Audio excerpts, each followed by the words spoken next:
I would love us now to kind of like take that whole discussion and focus more on that whole idea of mastering the basics that you oftentimes like hear coaches talk about, like having beginners start off with the basics and only then having them, for instance, do some more advanced versions of this. And Mhm. I'm just wondering if this is kind of like a culprit of the fitness industry that is kind of leading to a disadvantage. Because when do people kind of like make that jump from, okay, I have the basics covered now, and then I can move on to something more thrilling or something more sophisticated? Okay, the short answer is you never do, right? You start off with the basics, and all of a sudden you've been training basics for 10 years and Mhm. you don't see actual progress, right? Because that is not the base of the fitness industry. The base of the fitness industry is get you in, get you pretend to work on something to get better at it, and all of a sudden you're practicing technique for 20 minutes, or I'm sorry, you're starting with a warm up, like a general warm up is always a good idea, and it is. Don't freak out, it is. But you do 10 minutes warm up, then you do 10, 15 minutes of technique work, then you do like 3 sets of warming up the actual strength exercise, and then you end up with like 5 minutes where you can actually do the work, because after this is the cool down and the workout and all that kind of stuff. So it is set up to not deliver the progress that I want to see. And this is fine. Entertainment is a part of the fitness industry. But what the basics really are, and I can sum it up in one sentence, stick with the shoulder. The basics is all you have to know about the shoulder is okay, whenever I do, it's called the pulling exercise. You bring something towards the center of mass, pull up, Chinese row pulls, whatever it is. The only thing you have to take care of is, okay, whenever I do this, my shoulder blades need to finish in. That means touching each other and stay down. And my elbows are going to go from the inside towards the outside. That's all you need to know. And that's all you need to practice doing pulling exercises, period. Pressing or pushing something away from the center of mass is the exact opposite. So you're going to end up with your shoulder blades on the outside, shoulder blades stay down, and your elbows are going to move from the outside towards the inside. That's all. Did I get stuck or did you hear Yeah, me? you lost us. You lost us at the pressing motion that whenever pressing, you kind of like want to have the opposite of the pulling motion when it comes to the shoulder blades. Yes, exactly. So that's the only thing I need to think about when doing that. Those are the basics of upper body work. You're either going to go shoulder blades in, staying down, and elbows going from the inside towards the outside, or shoulder blades are going to go out, stay down, and the elbows are going to move from the outside towards the inside. That's the of upper body training. You choose whatever you want to do with it and whatever you want to exercise you want to execute it with. That's all you need to know about shoulder training. All right. Then you can choose exercises. And again, in the templates, those are exercises that I found work the best, meaning giving the fastest progress for normal people training 2 or 3 hours a week. That's why they're in there. I have more than those that are in there, and there's probably better ones, but those worked for me. So I'll suggest everyone tries them and applying those two simple principles for the shoulder when you're either pressing or pushing. That's it. Those are the basics for the shoulder. And for the hip, we're not going to talk about the hip today. It's even simpler. Okay. Speaking of the templates, because you just mentioned them, I'm um, sorry. Can I add one yes, thing of course. because I've not fully answered your question. So when I want to get a pull up, the only thing I need to worry about is okay, whatever I'm doing that I think will give me a pull up, whatever exercise I'm doing that I think are going to give me a pull up, whether that's banded pull-ups, ring rows, normal rows, Chinese rows, whatever it is, whatever you think or whatever coach suggests is going to give you a pull-up. It's great. The only thing you have to do and you have to take care about is when you're practicing those exercises, whenever you finish the exercise, the shoulder blades need to be in and stay down, and your elbows go from the inside to the outside. Whenever that's happening, obviously you going towards using more the lat dorsi, which we need for pulling. Whenever you check off these boxes, you'll get better at that exercise. That means you're going to be one step closer to the pull-up.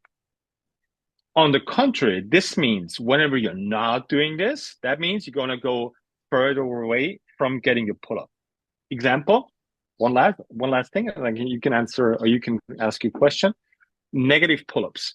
I don't like them. Banded pull-ups. I don't like them. But if you want to use them, if you want to make it work, just check the following. Why If don't you're you doing, like them? Could you just throw in one sentence why you don't like them? yes, so I don't like the negative pull-up because if the goal of a pull-up is you're pulling up here, your shoulder blades are in, shoulder blades stay down, and your elbows are out, that's what you have to start with when you're hanging up there, right? Mhm. Okay. If this is the goal of the exercise and you cannot do a pull-up, how can you even start in that position? Yes, I get it. You can stand Mhm. on a box. I totally get it, right? But the point is, I don't want to teach my body, okay, this is the ideal situation. And when I get down doing a negative pull-up, okay, it's gonna get worse because I have to literally do the opposite movement that I'm actually wanna train.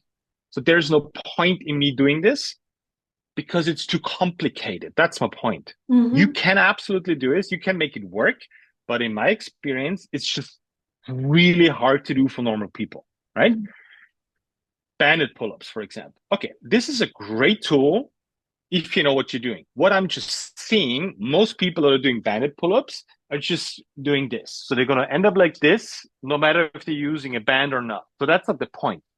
If you're using a band and you're pulling up and you're getting better at shoulder blades in, shoulder blades down, elbows out, I'm all for it. It's a great exercise, right? But it's not the exercise. It's the The things you're execution. doing, Yeah. the execution of it. And I know that sounds so lame because everybody's saying this, but I'm breaking it down to like um, principles that apply to every exercise, not movement cues specially designed for the pull up or for a Chinese row. The basics that I talked about, the shoulder blades and the humerus, the big arm bone going out, this is true for every single exercise out there. So you don't have to learn anything new. The shitty part about the fitness industry is if you repeat true stuff over and over again, people Mhm. get bored, right? But that doesn't mean you can just say random untrue stuff to them just to make them excited about it, right?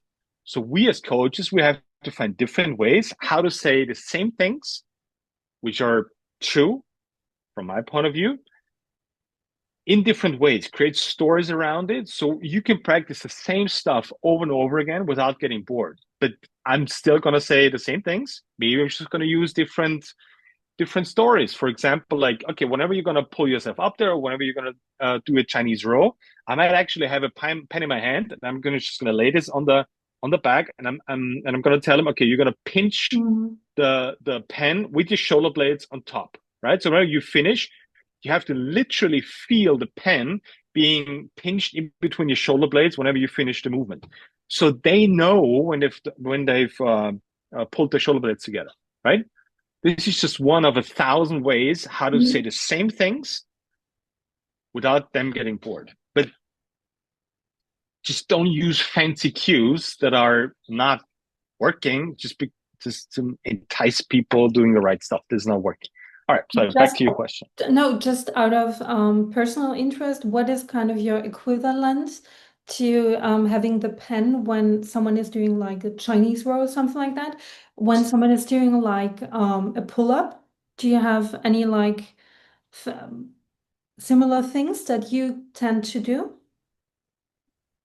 Yeah, you could totally do the same thing, or you can use your finger. You can use whatever helps them. You can show it to them. So that means okay,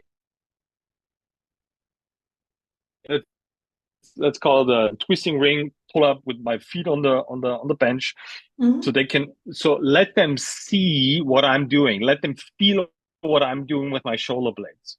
Most Mhm. people don't have like super high body awareness, which is totally fine.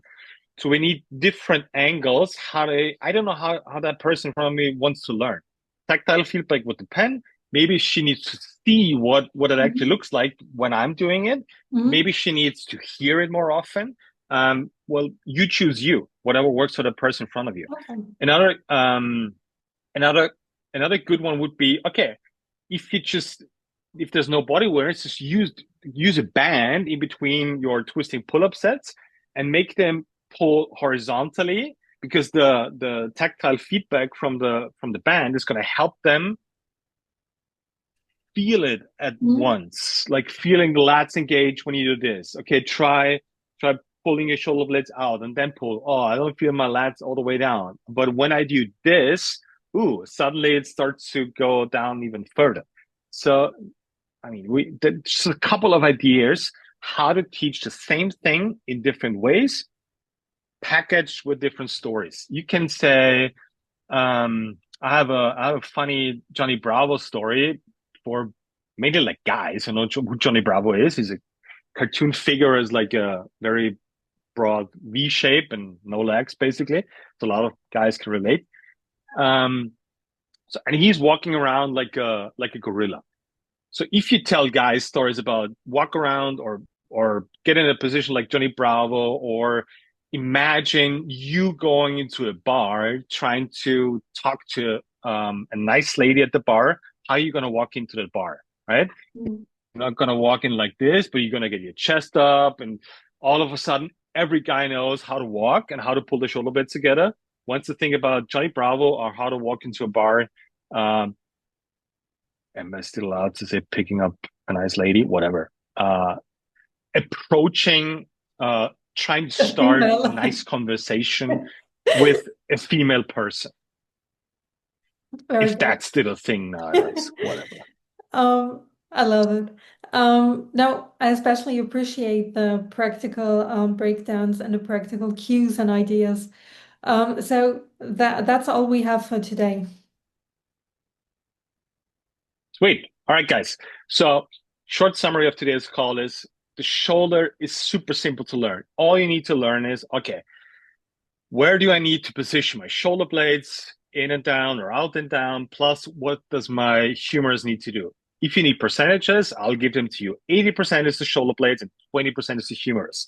So guess what we're going to start? Exactly. We're going to start with the shoulder blades. That's the only thing you need to practice, no matter the execution of the exercise. Right. This will lead, practicing those positions will lead to the right muscles, to the right big muscles turning on. That's a huge difference to the hip, right? We're going to start with tension in the hips, which will lead to good positions. We have to do the other way around in the shoulders. We have to practice positions, which will lead to the right tension, backing it up. That's the short summary for today. Mhm. Love those questions. Try to keep it practical. See each other next week and keep thinking about those questions. Send them in. I'll crush all of them. Bye, guys.